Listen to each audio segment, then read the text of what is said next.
Sir उबलाल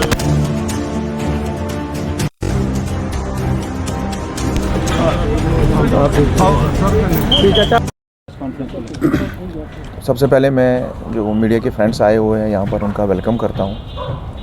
तो जैसा कि आप जानते हैं कि ये जो प्रेस कॉन्फ्रेंस है, ये जो मर्डर केस हुआ था 12-13 की दरमियानी रात को जनवरी 12-13 जनवरी दरमियानी रात को जो मर्डर हुआ था एक माइनर लड़के का, जिसका नाम अजय कुमार सनाफ रमेश लाल बटियारी बिश्ना का रहने वाला था। उसी संदर्भ में हमने ये आज प्रेस कॉन्फ्रेंस बुलाई है। तो जैसा आप जानते हैं कि रात के तकरीबन 12 बजे के आसपास हमें थाने में एक इत्तला मौसूल हुई है कि बटियारी बिश्ना रोड पे एक डेड बॉडी पड़ी हुई है, एक बॉडी पड़ी हुई है। तो फौरी तौर पुलिस पार्टी वहाँ पहुँची और बॉडी को अपने कब्ज़े में लेकर हॉस्पिटल पहुँचाया गया। और जब इसकी पहचान की गई तो पहचान के तौर पर इसको अजय कुमार सनाफ रमेश लाल बिश्ना के तौर पर हुई, जो एज ए मेटाडर का कंडक्टर बाय प्रोफेशन था। तो फाइनली पुलिस स्टेशन में एक FIR number 4 under section 103 murder case register हुआ और इन्वेस्टिगेशन SHO बिश्ना की क़यादत में शुरू की गई।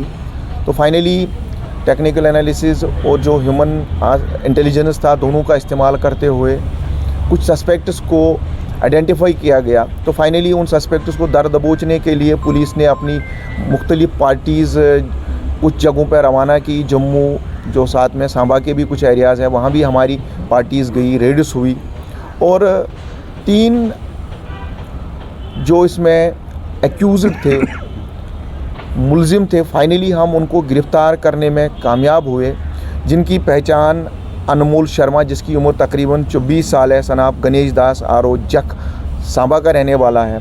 दूसरा निखिल शर्मा, जिसकी उम्र तकरीबन 29 साल है, 29 ईयर्स, सनाब बावा दित्ता शर्मा जख सांबा का रहने वाला है। और तीसरा जो इनका साथी था, उसकी पहचान निशांत चौधरी सनाब परशोत्तम पाल, जो विजयपुर सांबा का रहने वाला है। तो फाइनली हम इनको दर दबोचने में, अरेस्ट करने में कामयाब हुए और फाइनली इनके साथ जब क्वेश्चनिंग हुई, डिटेल में इनसे बात हुई, तो फाइनली इन लोगों ने कन्फेस किया कि ये इस मर्डर में शामिल थे और इन्हीं ने ये जो ग्रूसम मर्डर था अंजाम दिया है।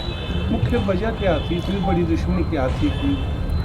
मुख्य वजह यही था कि ये जो डिजीज़ड था, ये कंडक्टर बाय प्रोफेशन था। तो इसके ड्राइवर और इनके साथ जो अनमोल लड़का था, उनकी कुछ दिन पहले आपस में नोक झोंक हुई थी। कोई ज़्यादा भी सीरियस मसला नहीं था, लेकिन नोक झोंक हुई थी और उसी का बदला लेने के लिए ये आए थे और उसी शरारत में इन्होंने तीनों ने मिल के वो कत्ल अंजाम दिया है। अभी तक हमारे पास इन्हीं 3 लोगों की इन्वॉल्वमेंट आई है। इसमें जो वेपन ऑफ ऑफेंस है, टोका कुर्की वगैरह, वो हमने सीज़ किया है। जो गाड़ी इसमें इस्तेमाल हुई है वो सीज़ हुई है। तो अभी तक हमें और किसी की इन्वॉल्वमेंट नहीं आई है। इन 3 लोगों की इन्वॉल्वमेंट आई है, जिन्होंने वाकई तौर इसको अंजाम दिया है। उनको गिरफ़्तार किया गया और सलाखों के पीछे धकेला गया है। केस को और तफ्तीश जारी है। अगर किसी की इन्वॉल्वमेंट होगी तो उसको भी बख्शा नहीं जाएगा। जो एटीट्यूड है ये सर, वो डिजीज़ के प्रति था या किसी और के प्रति? देखा जाए तो जो इसके ड्राइवर थे उसके प्रति था, उसने झगड़ा किया था, क्योंकि जो उसका ड्राइवर था गाड़ी का, उसके प्रति बेसिकली ये लड़ाई वड़ाई हुई थी, दुश्मनी उसके प्रति थी। लेकिन अब दोनों, ये उस्ताद और उसका जो कंडक्टर है, एक पार्टी मानेंगे हम, तो उन्हीं को बदला लेने के लिए आए थे। तो उसी में इस माइनर बॉय जो अजय थे, इनकी जान चली गई, जो बड़ा अनफॉर्चुनेट है। लेकिन पुलिस ने फौरी तौर कार्रवाई की, सस्पेक्ट्स को आइडेंटिफाई किया। उसके बाद हमने मुख्तलिफ जगह छापामारी की और हम तीनों को अरेस्ट करने में कामयाब हुए और उनको सलाखों के पीछे हमने धकेल दिया है।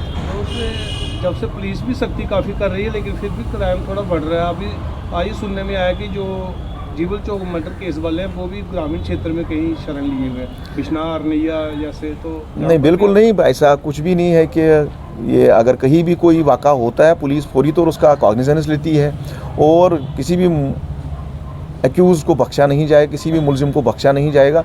आप बहुत जल्द देखेंगे कि जैसे इस मर्डर केस में जो लोग इन्वॉल्व थे, इनको हमने पहले आइडेंटिफाई किया, उसके बाद अरेस्ट किया और उसके बाद आपके सामने ये लॉकअप के पीछे है। इसी तरह जो भी कोई गैर कानूनी काम अंजाम देगा उसको बख्शा नहीं जाएगा, उसके खिलाफ माकूल कानूनी कार्रवाई की जाएगी, चाहे वो कोई भी हो, ग्रामीण क्षेत्र में हो या शहरी क्षेत्र में हो। जो भी इसमें मुलविस होगा उसके खिलाफ पुलिस अच्छे तरीके से कार्रवाई करेगी और हम लोगों की जान माल की जो तहफ़्फ़ुज़ की गारंटी लेते हैं, तो लोगों को डरने की ज़रूरत नहीं है। अगर कहीं भी कोई वाक़ा होता है उस पर पुलिस संज्ञान लेती है और पूरी अच्छे तरीके से कार्रवाई करती है। Thank you. Thank you very much.